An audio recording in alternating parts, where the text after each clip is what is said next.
हाँ जी, राम राम, जय माता दी। कैसे हैं आप सभी?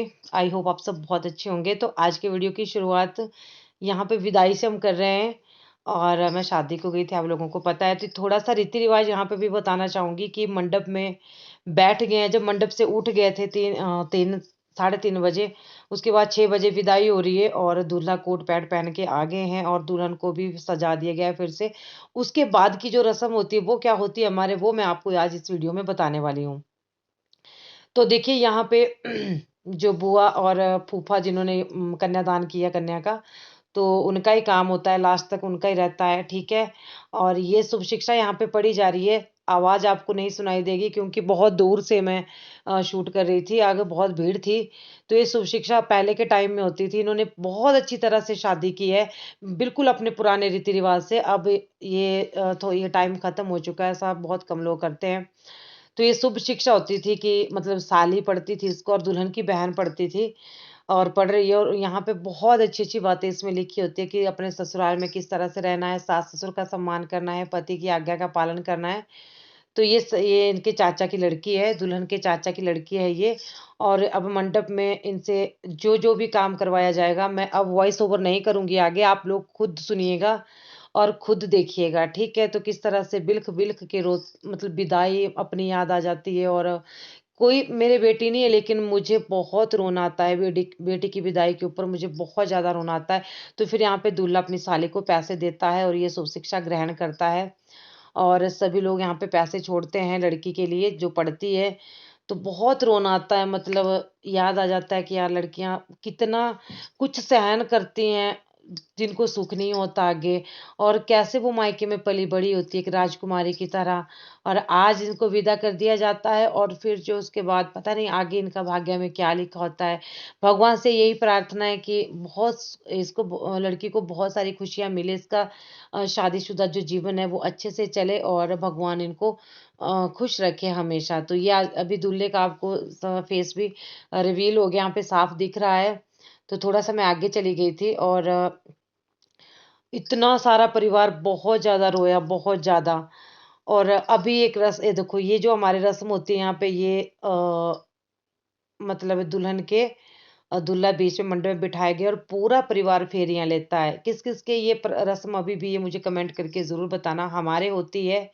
और ये देखिए, मतलब 7 बार घूमते हैं, हाथ में इनके फूल होते हैं और दामाद और बेटी के जो है फेरे लेते हैं और बेटी और दामाद के पाँव छूते हैं। ये मेन रहता है, बेटी और दामाद के पाँव छूते हैं, ठीक है? और ये देखिए, और सभी रो रहे थे, दुल्हन भी रो रही थी। और मायके वाले तो आपको पता ही है कि क्या बीत रही होगी, है ना? कि कहाँ वो चंचलपन, वो आज़ादी, और कहाँ सबके बीच में बैठ के खाना खाना, एक नया जीवन होता है। मैं सभी सच्ची में मैं रिक्वेस्ट करती हूँ सभी ससुराल वालों से, जहाँ पे बेटियाँ जाती हैं, कि प्लीज़, हो जाती है, गलतियाँ भी हो जाती हैं, नया-नया घर होता है, नए लोग होते हैं, नई जगह पे सेटल होना होता है, तो बहुत मुश्किलें आती हैं, तो प्लीज़ थोड़ा एडजस्ट कर लिया करो। और गलती भी हो जाती है तो जैसे अपनी बेटी को समझाते हैं ना, उस तरह समझा दिया करो। मैं इनकी बात नहीं कर रही हूँ, मैं सभी जितनी भी बेटियों की शादी होती है, मैं उनके ससुराल से यही बोल रही हूँ कि अरे, राजकुमारियों की तरह रखा होता है माँ-बाप ने, बहुत प्यार से पाला होता है। उनके जीवन में कभी कोई दुःख ना आए, इसलिए जो है मतलब बड़े धूम-धाम से उनकी शादी करते हैं। अच्छा, ये तो रीत है, जाना तो पड़ता ही है ना? ऐसा मतलब अपना घर छोड़ के तो जाना ही पड़ता है, मायका अपना छोड़ के जाना पड़ता है। लेकिन महसूस करके देखना इस पल को, मैं एडिटिंग कर रही हूँ, लेकिन मैं अभी भी मेरा मन रो रहा है, पता है आप लोगों को? मतलब मेरे से खुल के बोला नहीं जा रहा, इतना रोना आ रहा है।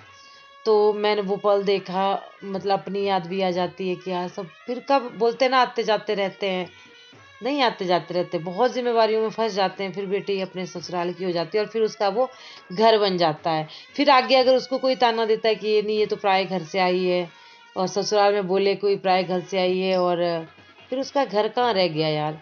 प्लीज़, मेरी रिक्वेस्ट इस वीडियो के ज़रिए, प्लीज़ अपनी बहुओं को बहुत सुख दिया करो।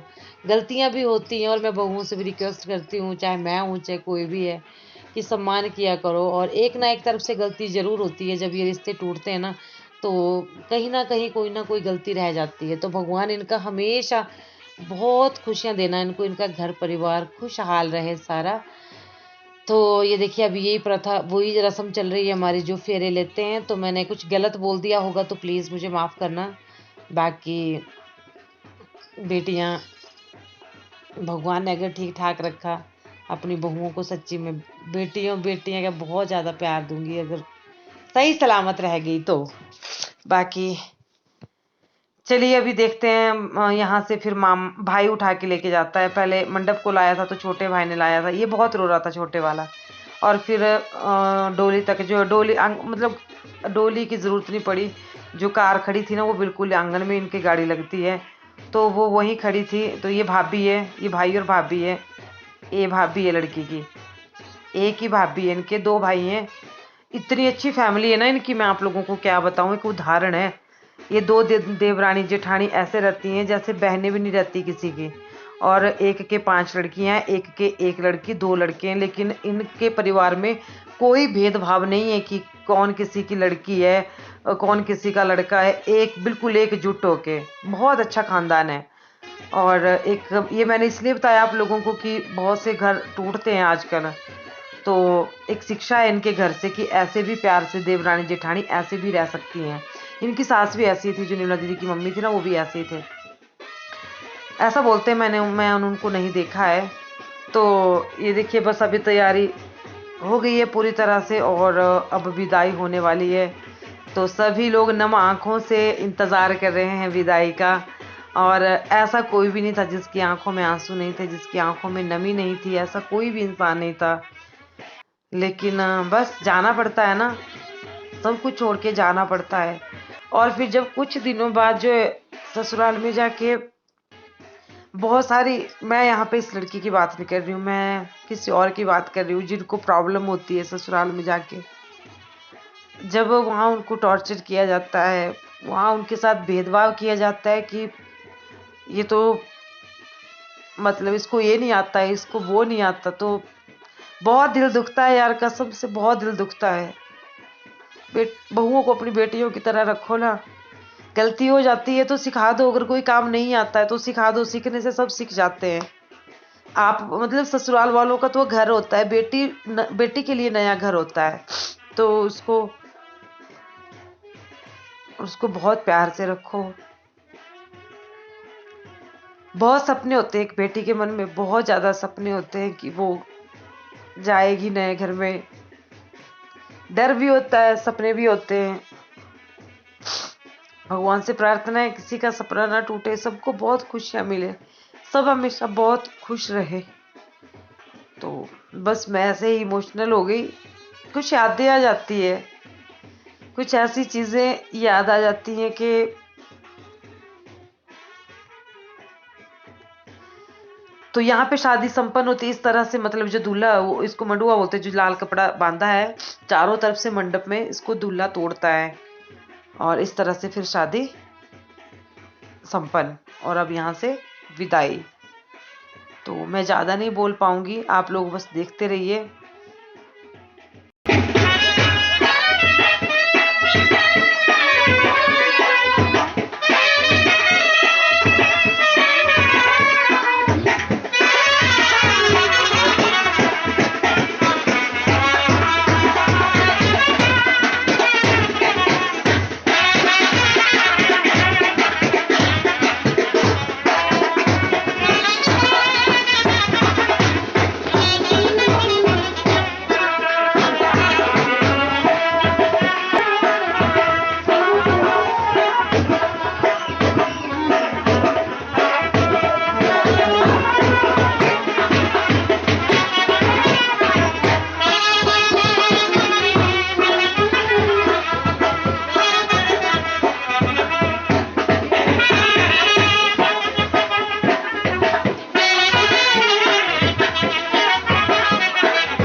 क्या भाई?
तो ये देखिए विदाई हो गई और गाड़ी तक छोड़ने जाते हैं लड़की को सभी गाड़ी तक। पहले मतलब दूर होती थी सड़क ना, पहले के टाइम में तो डोली में जाते थे, डोली में लेके जाते थे।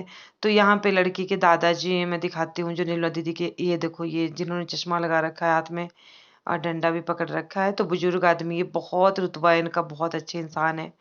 और ये लड़की का मामा है जो टी शर्ट में ना, ये पुलिस में है ऐसा बता रहे थे। तो ये दाड़ला में इनके घर। हाँ, तो कुछ लोग जा चुके थे और कुछ नहीं गए थे साथ में। तो बस अब हम भी निकलेंगे खाना खाने, और मैं और रेखा भी जा रहे हैं, रोटी खाते हैं फिर नीला दीदी के साथ ही हम घर को आएंगे। तो ये देखिए यहाँ पे खड़ी है गाड़ी और साथ में ही है, घर के साथ ही। तो यहाँ तक छोड़ने गए सभी, और बस सभी लोगों को प्रार्थना करना अच्छी इनकी ज़िंदगी बीते, अच्छा इनको जो है सुख मिले लड़की को। और बस लड़की भी अपने अच्छी तरह से फ़र्ज़ निभाएँ, कर्तव्य निभाएँ। तो ये नीचे धाम की बन रही है, बन गई है। टोकरियाँ देखो रखी हुई है हमारी, और चौर खाली है अभी। चौर बोलते हैं जहाँ पे बनाते हैं, आग जलती है जहाँ पर। यहाँ पे वो लेंटर के ऊपर हम लोग खाना खाने बैठे थे। बहुत अच्छा इंतज़ाम करके रखा था, तरपाल लगे थे चारों तरफ, क्योंकि जो शादी बरसात में होती है ना, उसका बहुत ये रखना पड़ता है। बारिश का कभी कोई पता नहीं, कभी भी आ सकती है। ठीक है, तो वीडियो को आप ज़रूर जो है लाइक करना, शेयर ज़रूर कर देना। प्लीज़ रिक्वेस्ट है आपसे, और चैनल को सब्सक्राइब करना। तो यहाँ पे अभी हम खाने बैठ गए थे, मैं और रेखा। और मौसम भी ख़राब होने को जा रहा था। यहाँ पे कुछ लोग मेरे को जानने वाले मिले, और मेरे ना बहुत दिनों मतलब बहुत सालों बाद मेरे एक वहाँ पे ना 2 मेरी क्लासमेट मिली, और ये था ड्रोन जो ऊपर उड़ रहा था। आप लोगों को याद है, मैंने पहली बार देखा था, अपने वीडियो में भी बताया था मैंने। तो ये देखिए यहाँ पे अभी वो नीचे फोटोग्राफर ने बहुत ऊंचाई तक जाता है ये, है ना। देखो कितना ऊंचे जा रहा था, ड्रोन से भी ले रहे थे ना। और ये वहां पे नीचे जो देखो बहुत ऊपर है, ये देखो। तो धुआंधार पहली सब्जी। मिलते हैं अगली वीडियो में। जय माता दी।